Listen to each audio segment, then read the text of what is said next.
Hello, it's Jack Tutor here of Attention Magazine. Welcome to Crucial Listening, the podcast where I speak with musicians and sound artists about 3 albums that are important to them. My guest this time is Ruth Rundle, a Los Angeles-based musician and visual artist. Emma's new album, Engine of Hell, is out now on Sargent House, and it's a absolute corker. If you've been following Emma's trajectory over the past few years, you might have heard her 2018 record, On Dark Horses, which was almost like a celebration of the dynamic between the members of the band at that time. There's a real sense of amalgamated energy moving in a unified direction, these huge echo-smeared crescendos of guitar, Emma's voice just barely piercing out over the top of these clouds of sentiment. And then there were the collaborative records with Thou, where the distortion was really cranked up.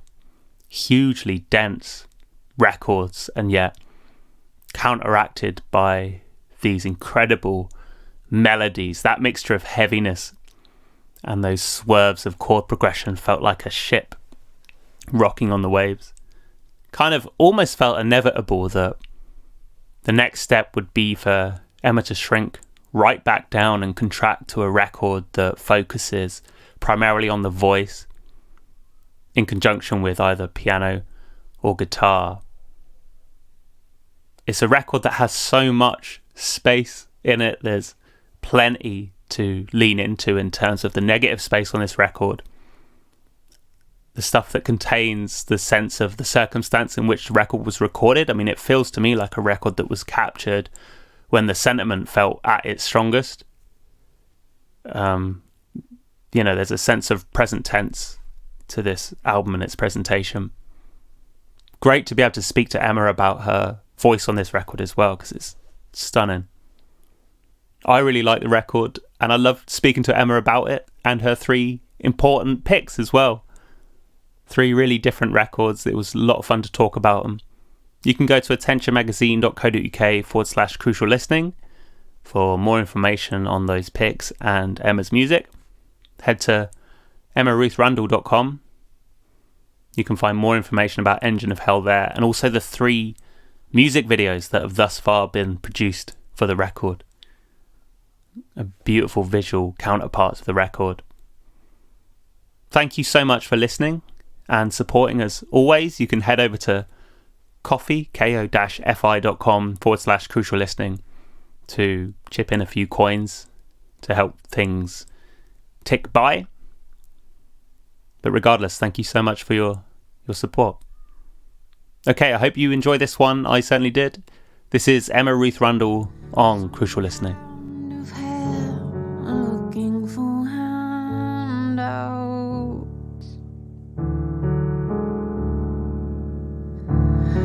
The breath between things no one said.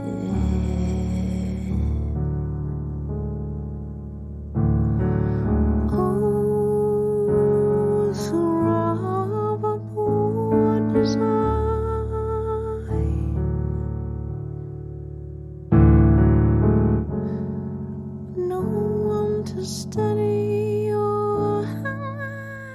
Hello, Emma. Welcome to Crucial Listening.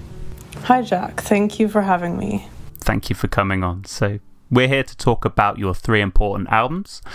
Before we get stuck into those, I want to talk about your new album, Engine of Hell, on Sargent House. Now, I want to start by talking a little bit about the history of wanting to do a record like this. Like, I know that you'd planned on doing like a stripped back record around the same time as On Dark Horses, but it didn't come together then.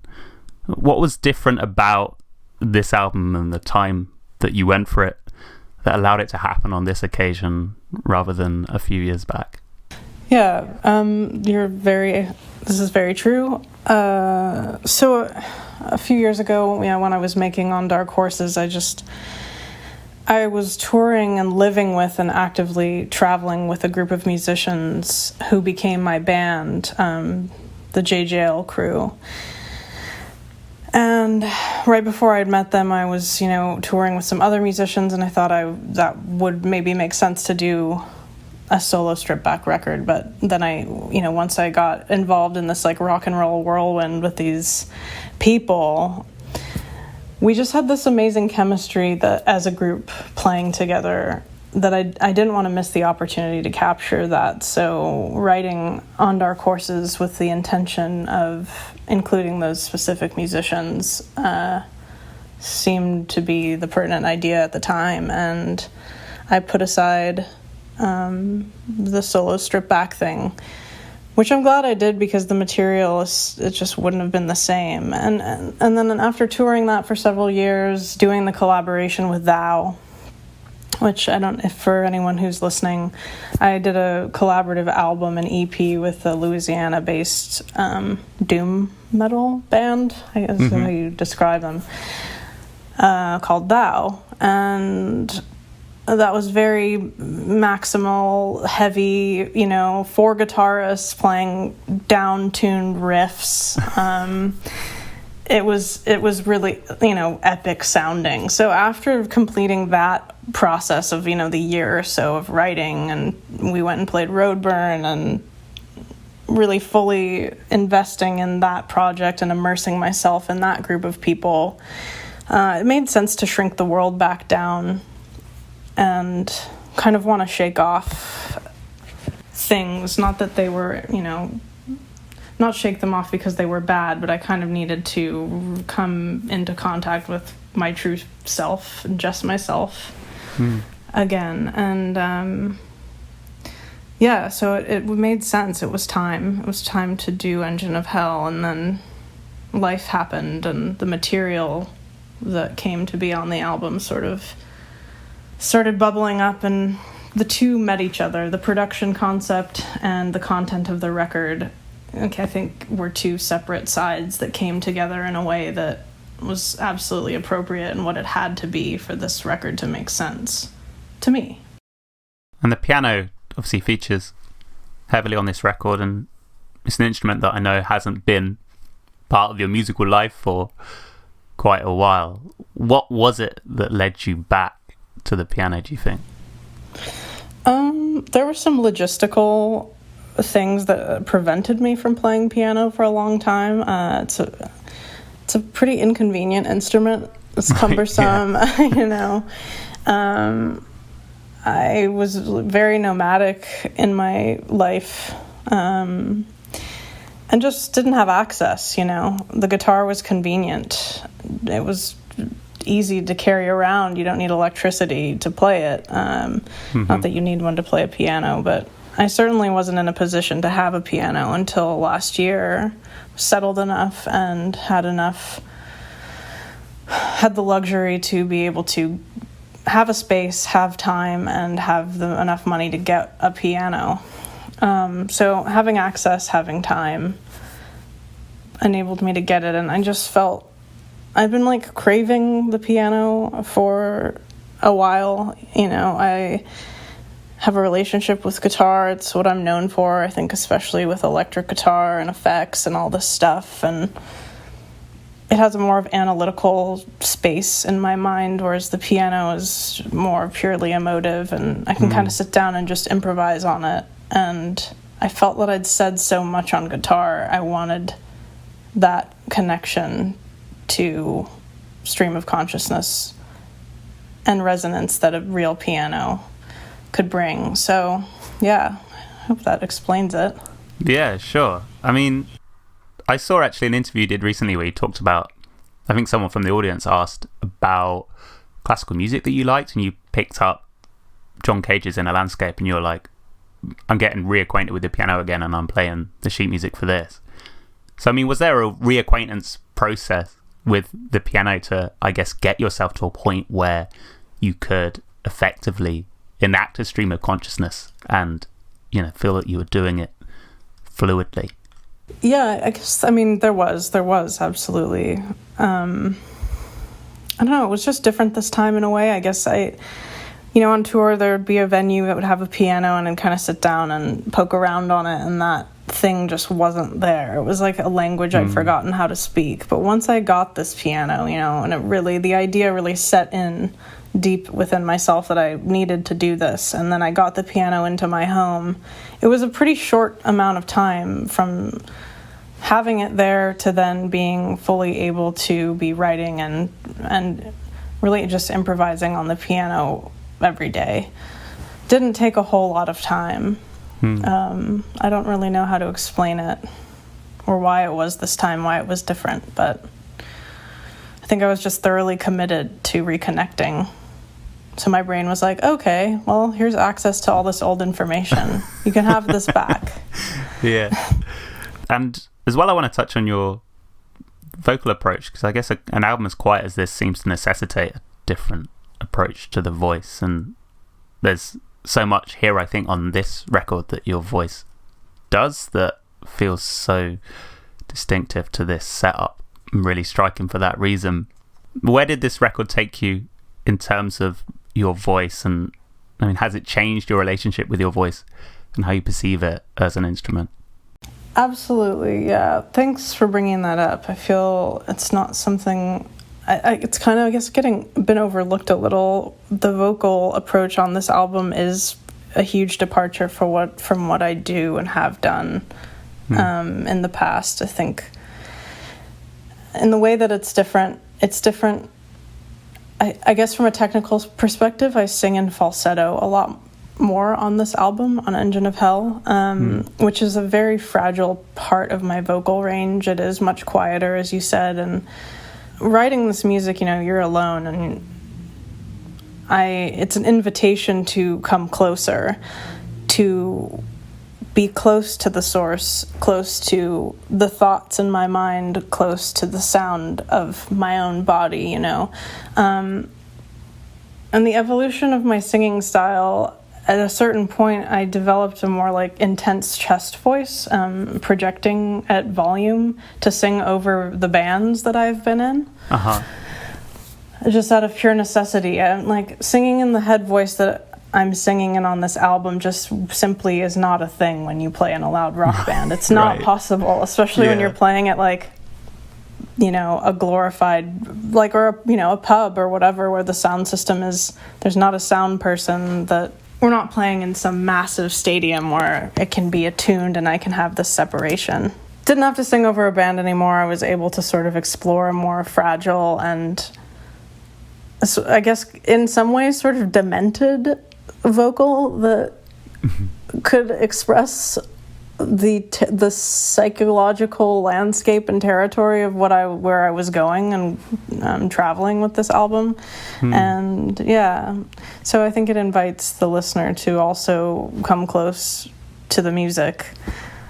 On that as well, I think the way the album is presented in terms of its recording accelerates that process rather as well. I mean, it's so stripped back and unadorned. I think one thing I really notice as well is the way that the vocals are recorded or mixed brings such attention to the top range of what you're doing. There is body to the way that it's presented, but there's also a lot of emphasis on, say, rasp and that falsetto as well seems to really be captured, that register for some reason. Can you talk to me about where you recorded the record and what that recording process looked like?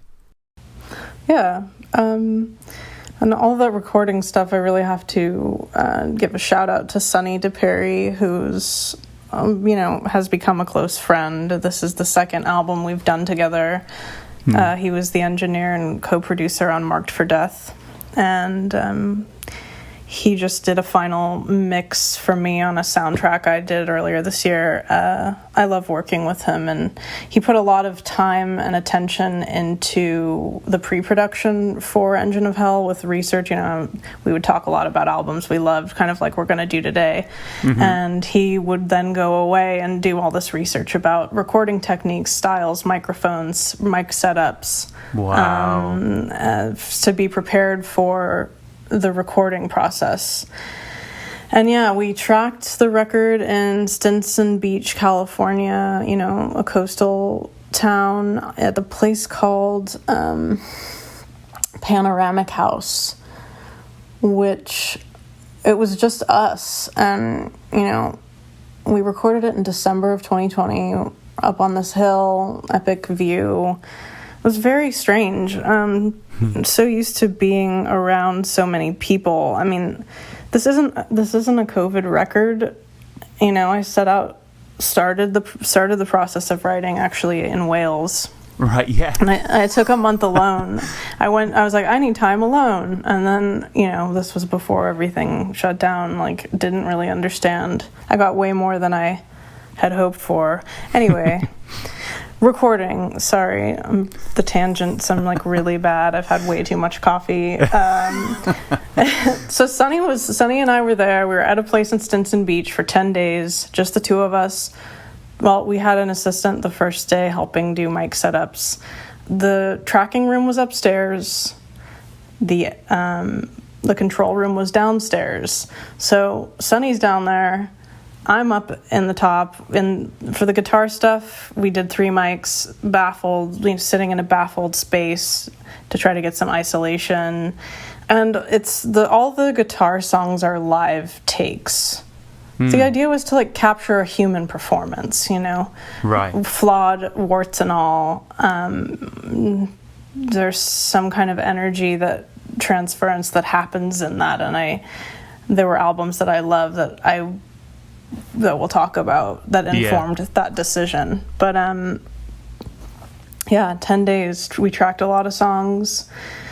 It was stressful. It was weird. It was eerie. I mean, being up in that tracking room alone, I got kind of scared a few times. Just the silence of it all. But then Sunny and I at night, after a day of working on the stuff, we'd get down there and listen back to mixes. And I think there was a great amount of tension release, get really funny and pull out the Mellotron, do some, I did some overdubs that we ended up just calling them Dracula's Castle. We'd just be laughing a lot at the end of the day, because I think just how heavy the music and the experience was. We had just sort of huge release at the end of the day that was great. It gave some levity to the whole process, which was much needed. Great. Well, Emma, I'll include a link to the record in the show notes. It's really amazing. I haven't had loads of time with it, obviously, because while we're recording this, it's not out yet, but it really hasn't taken long for it to lodge itself with me. I find myself thinking about it all the time. So, yeah, I'll include a link. People should definitely check it out. It will be out by the time that you hear this. And we should move on to your important records. So you've picked 3. As I guess do. One question I like to ask before we get to the records themselves is how you thought about the word important when you picked this particular list of records. So was there a way that you understood or interpreted the word important to come up with the list of records that you did? Yeah, I had to really simplify the request into the context of what I'm doing right now. So I chose 3 records that were important in informing me and my process for making Engine of Hell. Mm-hmm. That's how I chose, because otherwise, music is my whole life. So it would be how it had to be within the context of this current thing I'm doing, I think, to limit the possibilities, if that makes sense. Absolutely. Cool. Great. Well, let's go with your first one. Which one do you want to talk about first? I think let's go with the Sybil Bayer Color Green first. Oh, nice. Okay, great. Yeah. So tell me a bit about, why this album is important to you.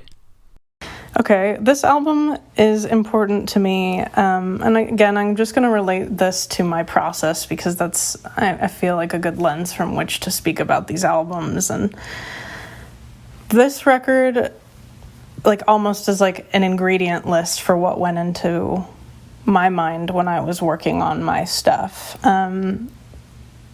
This record is important because it holds a really interesting, fragile, beautiful, simple, and poignant moment of a woman's life.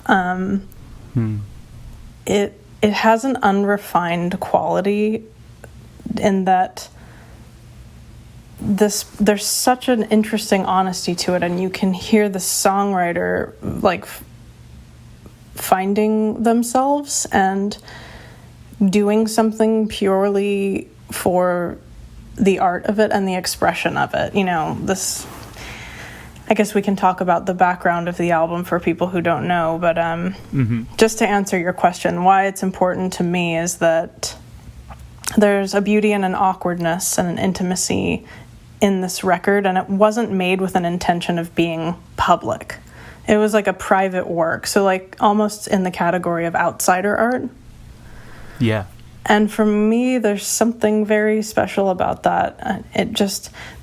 When I heard this album, it brought me to tears in a way that's like, I don't know. I don't know that person ever set out to do that, but right. It just it makes you drop your guard. And that's such an important, priceless thing, to kind of be able to reach inside a complete stranger across time. This record was made over 30 years ago, and just touch that thing inside you. I don't know. It's pretty magical. Yeah, I mean, you mentioned the background of the record. I read a little bit about that as well while doing my research, but I imagine you may know more than I do about this. I mean, how did the record come into being? Okay, from what I understand, there's not a huge amount of information out there about it, but it was recorded in the 70s. Sybil Bayer made this. It's a bedroom record, essentially. This woman recorded an album on a tape machine, and her son, I guess, made copies of it 30 years later. Somehow Jay Mascis, from Dinosaur Jr., got a copy and handed it over to this label, who then released it. It's kind of got this interesting mythology surrounding it because of that. It comes out of obscurity from this unknown agent. I guess that Sybil Bayer did have some kind of acting career. I didn't know her from any of that, and I haven't seen any of that work of hers, but if you look at photographs of her, she's certainly very beautiful. Yeah. And do you recall how you first came to discover it? Yes, I do. I had heard about her, and I think peripherally, but hadn't heard the album. And I was watching The End of the Fucking World on Netflix. My partner was watching it, and Lost Something in the Hills came on, and it was like a drop everything moment and go into the room to find out what song that was. She sings this lyric, I grew up in declivities, and it was just so crushing. It was such a brutal, dark, sad, and simple thing to say in a way. It was so poetic. I walked in and immediately I had to know what it was. That doesn't happen to me very often, that I'm so struck by something that I hear that I have to drop everything and go find out about it. So I did. I don't know, that might not be the most romantic story about how I discovered it, but once I found it, I mean, I listened to that album nonstop for months on end. And that was all I listened to. Do you have a favorite track? I mean, I've read that Forget About hits particularly hard for you, is that right? Yeah, Forget About. Oh, God, that song. It's an interesting record, and I think for me, a lot of albums that are my most dear favorite albums take time. You got to hang out and get to know them, just like a good friend or a lover or whatever. It's not something that comes instantly. That song really struck me, Lost Something in the Hills, but then the longer I listened to this album, the other songs kind of revealed themselves and their value and their uniqueness.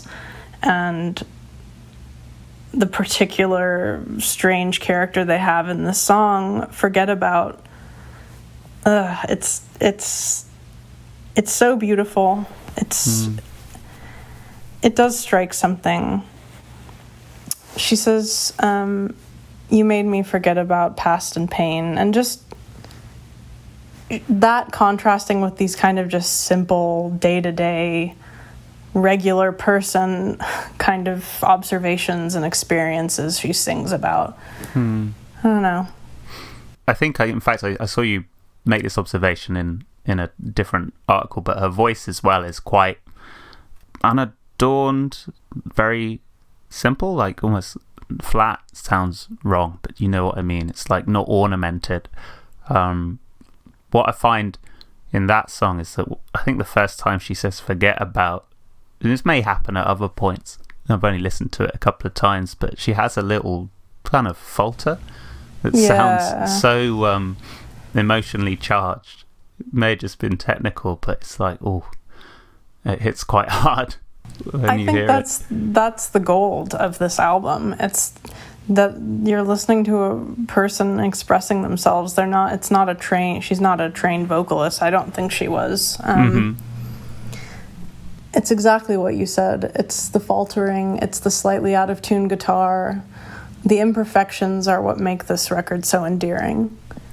On the guitar, actually, as you say, there's some strings that are clearly like out of tune on some tracks, which is really warm, really charming. I think also as well, you get the impression that it's a guitar that's been played. It sounds like it's not like she's got a fresh pack of strings and bunged them on to record these songs, right?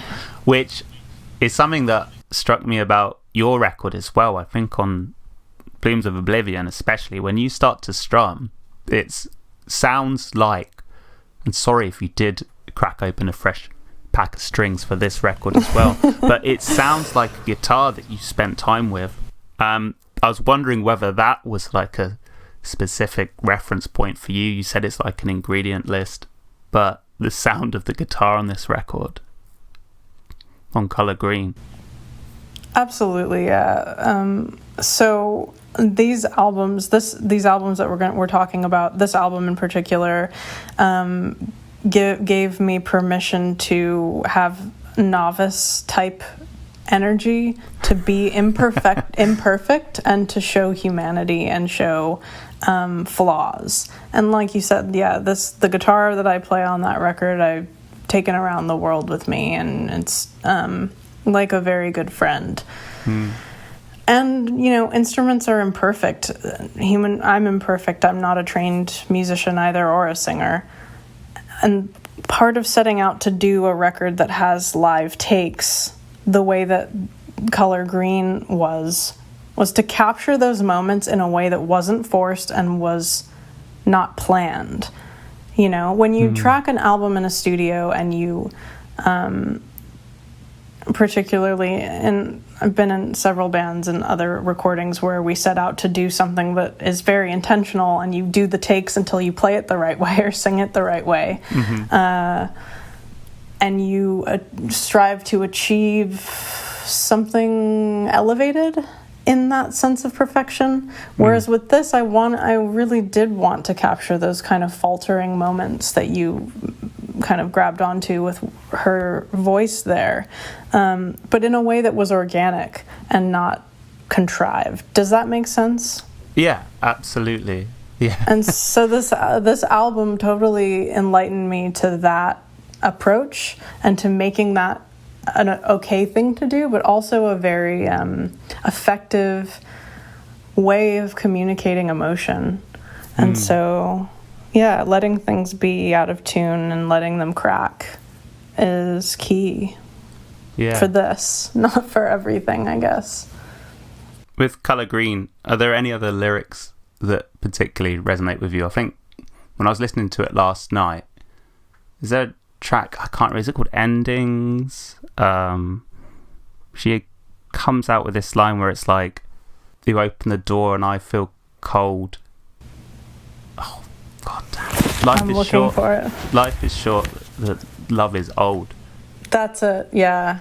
Yeah, gorgeous. Are there other specific lines that really kind of wedge themselves in your head? Because it felt already in these early stages of listening to the record that it felt like a record that was ripe for that kind of thing.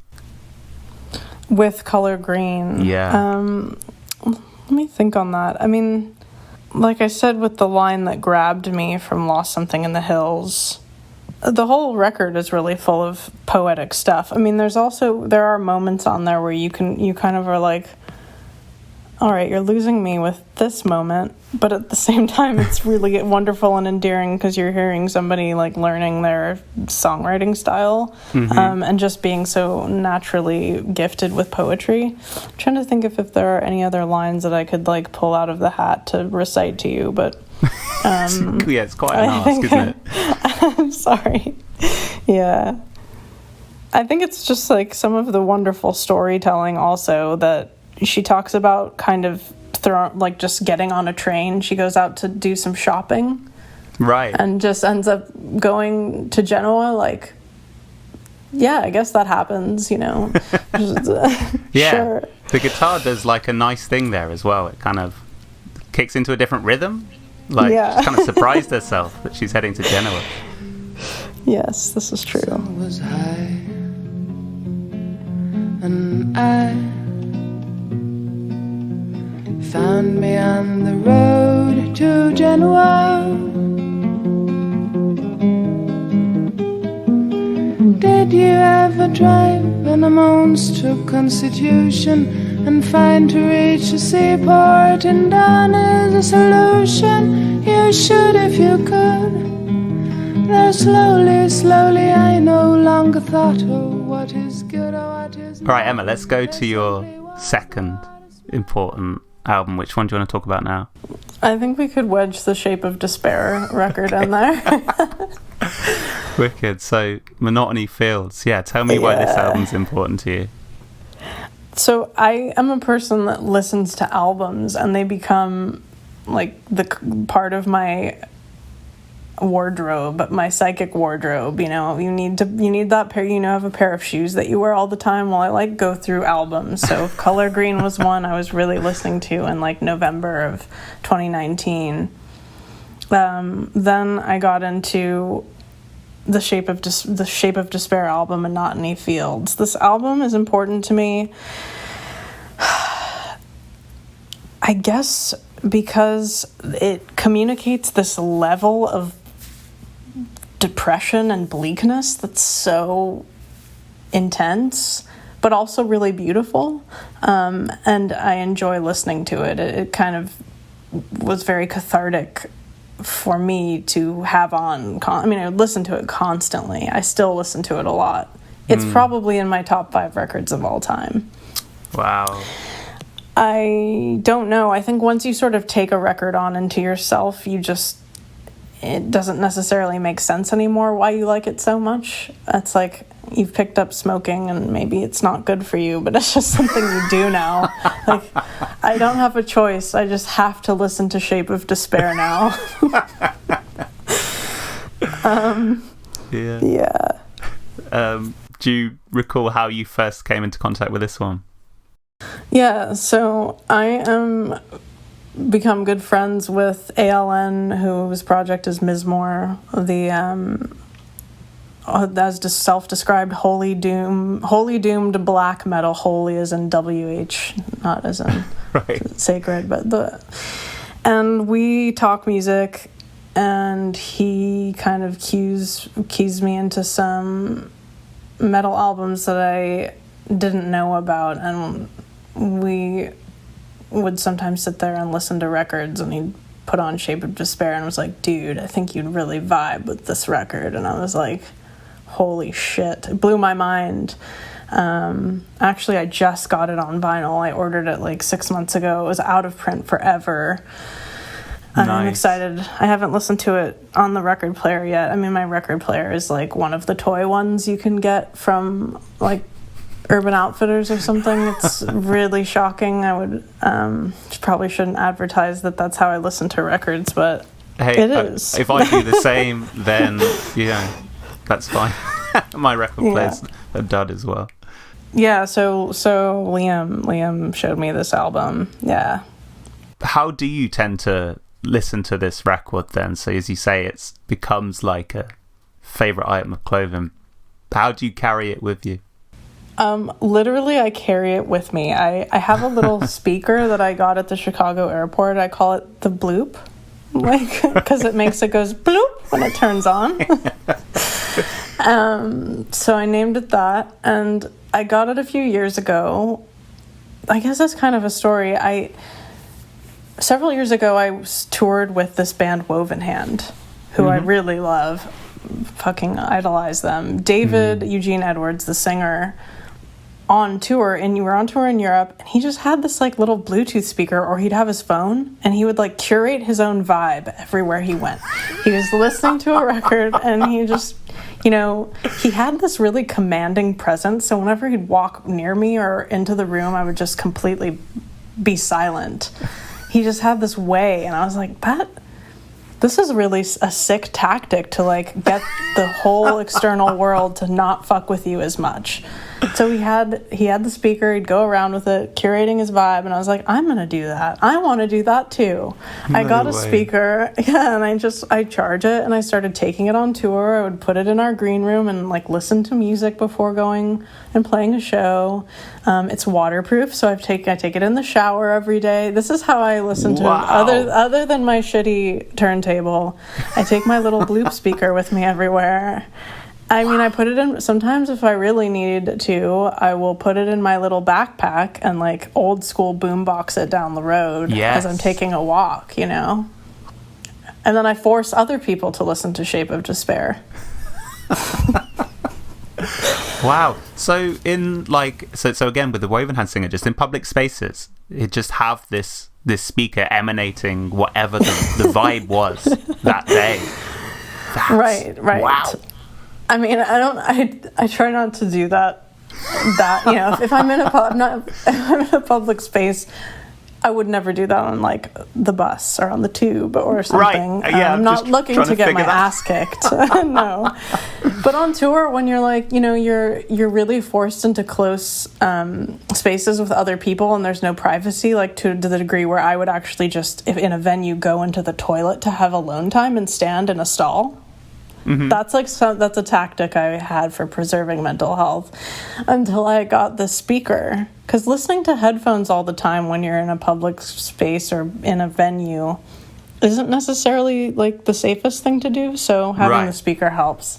Anyway, I have the speaker at home now, and I listen to Shape of Despair on the speaker, and I'm like in the kitchen with it on, holding it, making my tea. Then I take it into into my bedroom. It's right here next to me right now. Cool. Yeah, it's wow. handy. Yeah, this record. Wow. I first listened to it, also in motion, drive my car at night yesterday. Oh, that's epic. Oh, like on my way to get a really nice takeaway as well. Everything was just right. It's a gorgeous sounding record. Holy moly. I mean, what is it that really, as you say, it's hard to articulate when you really connect with a record over so long, like what it is that really draws you in. Maybe if I say something that's struck me on these initial listens is just the production is... Oh yeah, it's out of this world. Immense. It sounds like the production of a faster record mapped onto a slow one, in that I haven't listened to a lot of Funeral Doom recently, but a very like clicky kick drum. The guitars are very crisp sounding. They sound like metal guitars, and have the potential to chug as well. It's gorgeous sounding record. I mean, what is it that you can kind of hang your hat on and say these are wonderful bits about this record for you? Well, to touch on what you said, the production is stellar. It's just doesn't fuck with like lo-fi at all. It is not some, that black metal paper sounding stuff aesthetic. It is full frequencies from the low range to the high. It's just absolutely, the fidelity is incredible. It's a really well produced album. It's got soaring synths, epic guitar lines, heavy. It's got deep growling vocal, but also really angelic singing, and not in a chaotic jumbled mess. I mean, the pace of the record, the tempos are slow and steady to moderate. There's no fast section, there's no black metal elements. It's a very beautiful album. I mean, and again, this record for me, it's really about the journey of the whole thing. And I listen to this record, I usually listen to the entire record. I don't like cut to a track and go, I just want to hear this one today. I want to, you got to go for the whole journey. So it really takes you somewhere. It takes you into the kingdom of despair. And then these little moments happen where a guitar line, it feels like the clouds are parting and there will be this beautiful vocal. The thing for this, like if we're going to talk about the ingredient list or what I would hang my hat on, as you said, I guess, is that this record gave me personally some permission to be like bleak. And the content of the album is very bleak. The lyrics are so depressed. They're devastating. They deal with just like this crushing existential dread, and there's no point on the record where they're singing about like some specific incident. It's just more this general embodiment of despair, and that's really, I think, what they set out to do as artists. I think they're from Finland. Anyway, I really wanted them to play as part of my Road Burden curation, but it couldn't happen. The permission to be bleak and heavy and to kind of explore hopelessness. I feel like there's this desire and like pressure to have a resolution sometimes in music. If you're gonna talk about trauma and addiction and kind of the stuff that I tend to focus on in what I do, people want a happy ending sometimes. They want to know that you've overcome the stuff you're talking about. Like, well, you're better now, right? You're like, right. You're over this. And it's like, well, you know what? No, like, actually. Right. I happen to be in a much better place at the moment. And the journey of what I went through is kind of evolving into a more uplifting story. But at the time of writing and at the time of listening to this album, I probably had a good year of listening to this record before I started writing or working on Engine of Hell. But Monotony Fields gave me depression. It allowed me to feel my depression and to explore hopelessness, and explore like kind of the feeling of a gray eternity that I related to, and that it didn't need a resolution. Anyway, I hope that answered the question. Yeah, beautiful. I mean, I think that's so interesting what you say about that absence of resolution. I mean, it comes up as well in, say, for example, films, where you have some films that don't allow you to pass off the emotional burden of traveling through them right at the end of it, by saying, but don't worry because everyone turned out all right, so off you pop back home and you don't need to think about this film again. They just let that feeling sit for a while. I tend to, I guess, I'm sure this is true for most people, but the stuff that stays with me is the stuff where that doesn't happen and you have to reconcile with it somehow, either through listening or experiencing again or just contemplating that experience, until you can, I don't know, make sense of it, I guess. 100% agree. And I think that was something that I really love, and is interesting that film gets permission to do that. Right, yeah. People, and in music, people are like, are you okay? Are you da-da-da-da? And like, is someone calling Lars von Trier and going like, hey man, do you need a hug? Yeah. Like, yeah. Are you gonna finish this movie? Like, can we wrap it up with something? It's like, no. And in music, and as a woman, I didn't want to do that. I didn't feel that made sense. I think that it's okay and interesting and getting the permission to do that. I'm leaning on the idea of how that is permissible in film. I don't know why music is treated differently, and metal gives permission to do that. Right. Yeah. To just kind of, I don't know if that it's wallowing, but it doesn't have to have a hopeful message. So, yeah.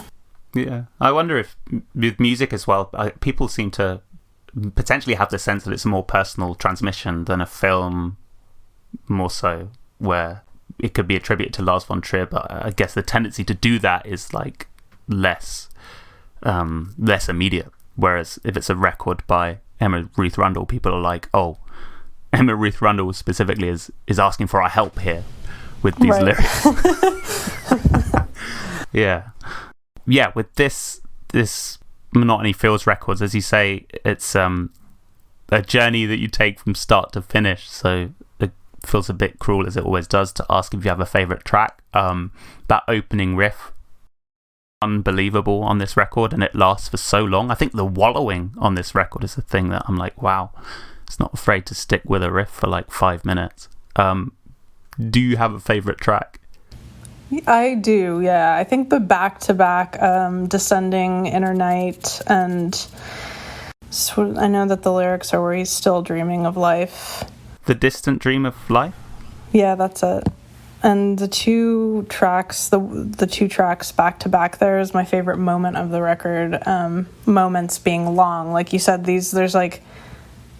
So Descending, Inner Night, and then The Distant Dream of Life, those two back-to-back, I think would be my favorite tracks. But the record really feels like one long track. And like, yes, the riffs are, I mean, the musical phrases are long and drawn out, and time-wise. Not drawn out has like a negative connotation, but there's space and time passing. And I think that supports the lyrical content. The fact that this note is happening for a long time is just supporting the idea of what they're singing about with some of these lyrics that are years of breathing this consuming black sphere that surrounds me. Life in your future exists not for me. And like, those lyrics are delivered over minutes, like not seconds, Yeah. The lyrics are worth a read. You don't necessarily need to have them to appreciate the music. I think that the tonality of the vocals, along with the instrumentation and production, communicate the devastation adequately. But if you want to take it to the next level, read along, I listened to the whole thing this morning in the dark with my eyes closed. Oh, amazing. Do you do that often, that kind of listening experience? I'm trying to do it more. Kind of changing my relationship to how I consume music, I guess. I had a definite like drugged out version of that I used to do. Right. Like getting really super psycho high and listening to albums like with my face in the speaker, but I don't do that anymore. Right. So, I think now listening with intention and mindfulness is a great way to listen to music. Versus like, I don't know, sometimes I feel compulsed to scrolling through Instagram while I'm listening or looking at a TV, all the things at once, but yeah.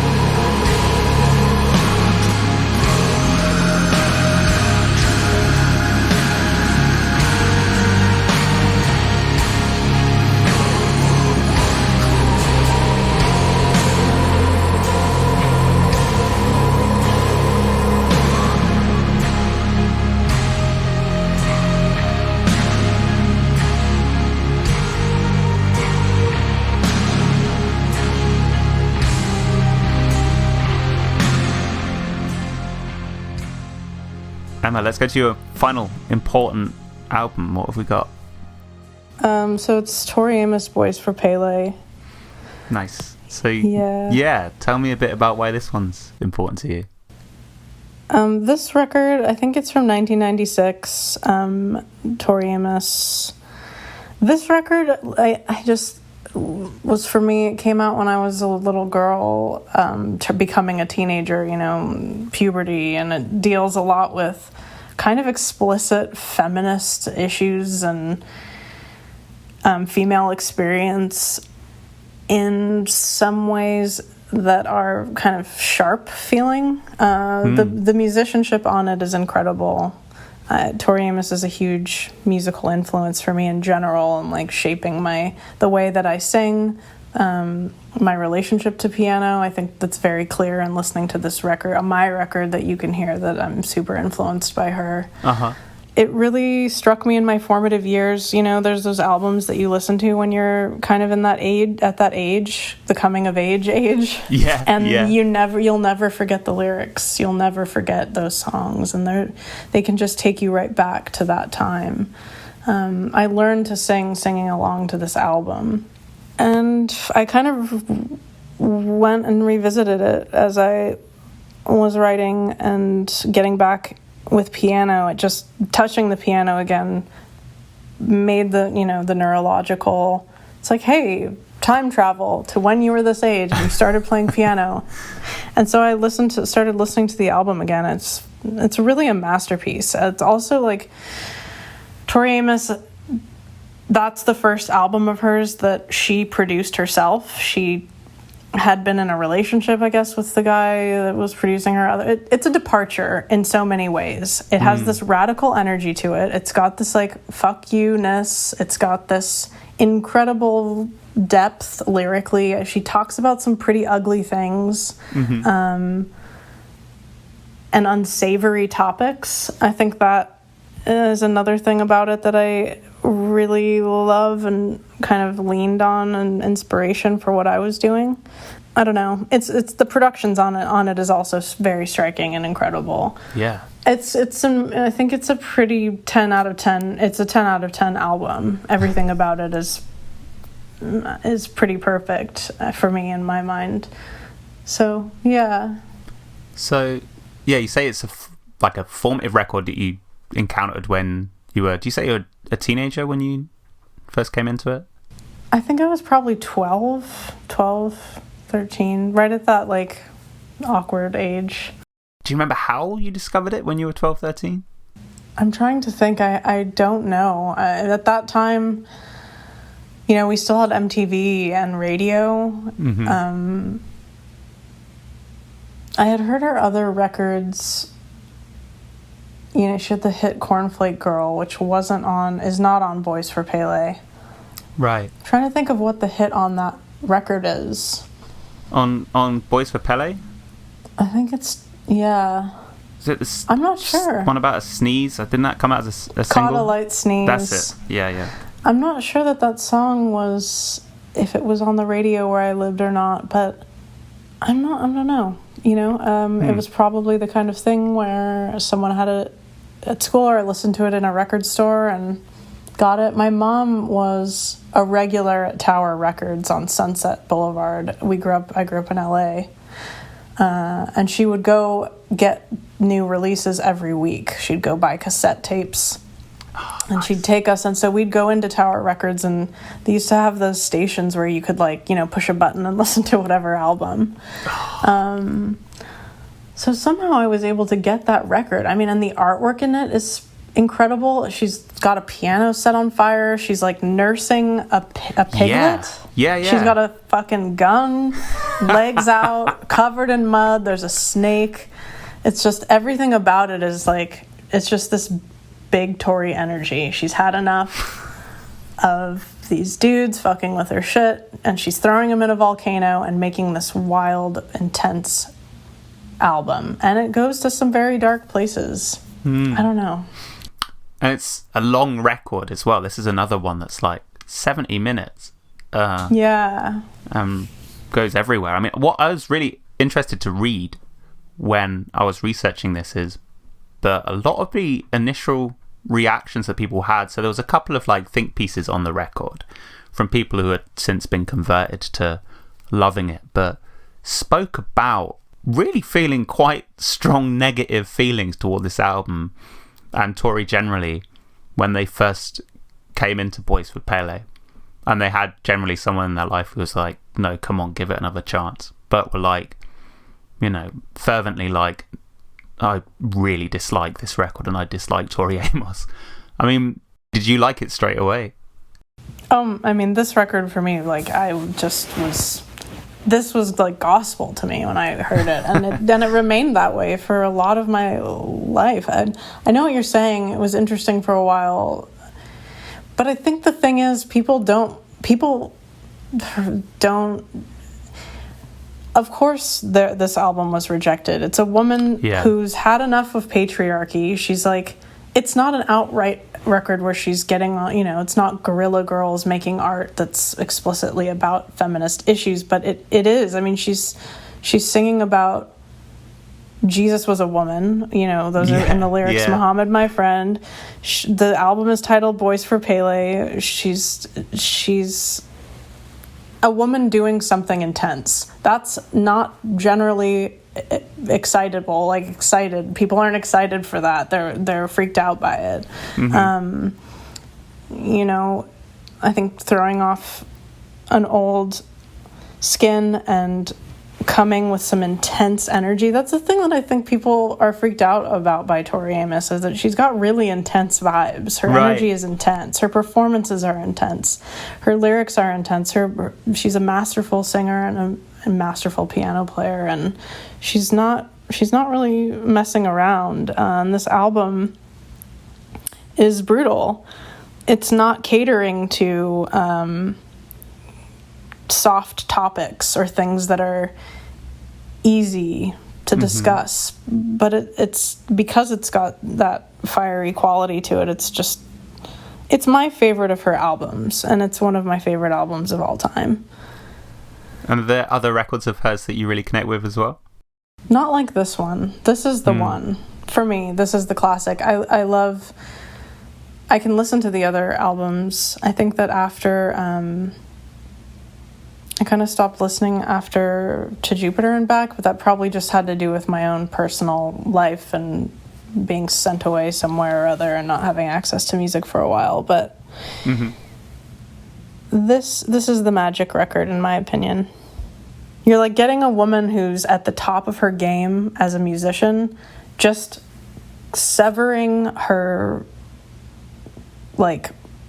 she's just found this freedom within herself and said, hey, I don't need to be a certain way. I don't need to have these people producing my stuff. I don't, and she'd already been through a lot of rejection and strange things with her band in the 80s. And she really finally fully realizes herself at this point and makes a masterpiece. That's this moment. And I think it's the peak for her it's her third album. Right. I don't know. Third albums are kind of a thing for artists, I guess. Anyway, I don't know if any of that made sense. Yeah, no, totally. I mean, I saw a bit of a clip of a documentary that I think it was made around the time of recording this. Because was it recorded in a church, or some of it? Some of it was recorded in a church, yeah. Yes. And there's footage of her singing, belting into a church. When she's talking about doing that and talking about writing these songs, she's absolutely buzzing. It's the kind of thing you watch and you're like, man, every song that I write should feel like that. That's surely, that's the peak right there. That's what you want to get to, is absolutely psyched about what you're doing. It definitely feels like that she hit some kind of alchemical pinnacle doing this record. Yeah, this is her Dracarys moment. Her good for her, the Gone Girl kind of situation. You're you go, just go, girl, do it. And then she talks about things that are gruesome female topics. I think that Caudalite Sneeze is about a scandalous pregnancy. That's how women deal with that kind of stuff. That it's not a popular topic. It's it's not pop music. It's not pop music, and yet it is was mainstream at that time, I guess. And have you seen Tori play live? I have, yeah. I saw her play twice. Once was, I was probably in my late teens when I saw her play. I'm not sure what tour it would have been. It was incredible. I'm trying to remember where it was. We used to have a venue called Universal Theater or something. It's been torn down. It was at the Universal City Walk. Pretty horrible place. I don't recommend going there. But the venue's gone now. And the other place I saw her was in San Diego. God, I don't know it was so long ago. There's a lot of tracks going on here. Do you have a favorite or favorites? Yeah, I think that my favorite tracks on this record are Marianne. That song deals with suicide, and I want to say there's a little bit of like Virginia Woolf energy on this record too. Right. And kind of that song Marianne, I really loved that song when I was a littler young girl. It just kind of dealt with being a lost youth and a girl out of place and, you know, pushed to the side in a strange way. Let's see what other tracks are. I love Tallulah. I think Tallulah was the hit, actually. I think that was the one that had a music video. Ah, right, yeah. That's like a full band kind of job, isn't it? Yeah. I mean, a lot of this record is full band produced, got a lot of stuff, instrumentation going on. So I think those are my favorite songs. I love Blood Roses. The harpsichord on there is really stunning. She rips it up. When you think back to discovering this record, you know, when you were initially listening to it, like what do those listening experiences look like in memory? Like how were you consuming this record when you were like 13, just getting into Boys for Pele?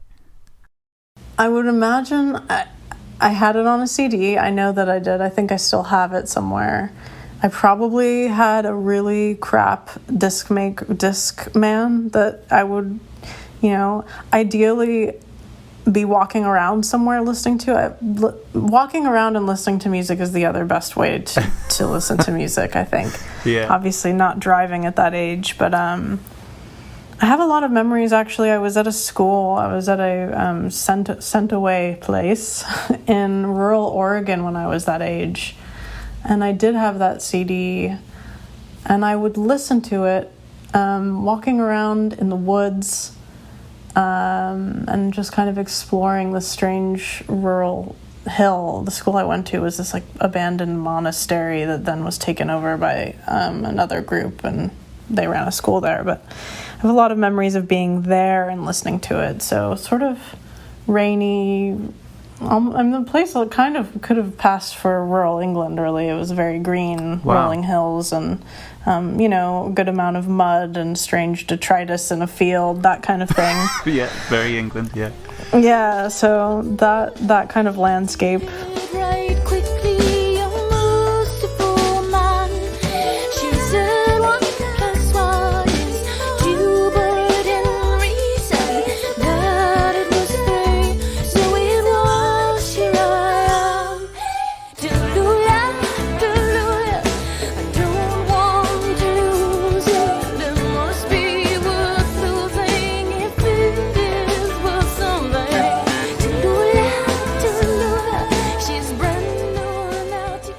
My final question for you, Emma, is how you tend to consume music now. Like, how do you tend to buy records? Like, how does music come into your life generally? The way that it comes into my life these days, quite frankly, is mostly through streaming, and then, you know, making a conscious decision to buy albums from bands to support them. Mm-hmm. And to have on my crappy little turntable. But my main way of listening is through we already discussed the bloop. Yes, we did. Yeah, so I have some feelings about how streaming works, you know, and that being a musician myself, it doesn't really support the band. So I do stream. I listen to Spotify. I'm trying to switch to Apple Music because they do support bands and artists more. Mm-hmm. And then I will buy the records I listen to. That's important, you know. Mm-hmm. So that's it. And I love to best listen when I walk and in headphones, or practicing this new way of just listening to an album and not doing anything else. But I have music on quite a lot, you know, and it's something I have to remind myself that I need to listen to music, because I live alone, and it's really easy to go into very strange headspaces. And it's like, hey, put on this record, right, and do something, let this energy of this music take you somewhere. So right, nice. Yeah. The pattern breaker. Yeah. Nice. Well, Emma, this has been ace. I've really enjoyed, speaking about your record for one, but these 3 important records have been great time for me over the past few days, but fabulous to hear your insights as well. So thank you so much. Okay, thanks for enduring my strange rantings, but I really do. I really appreciate your time and your care for this. No trouble. And to everyone listening, see you next time. Goodbye. Okay, thanks, Jack.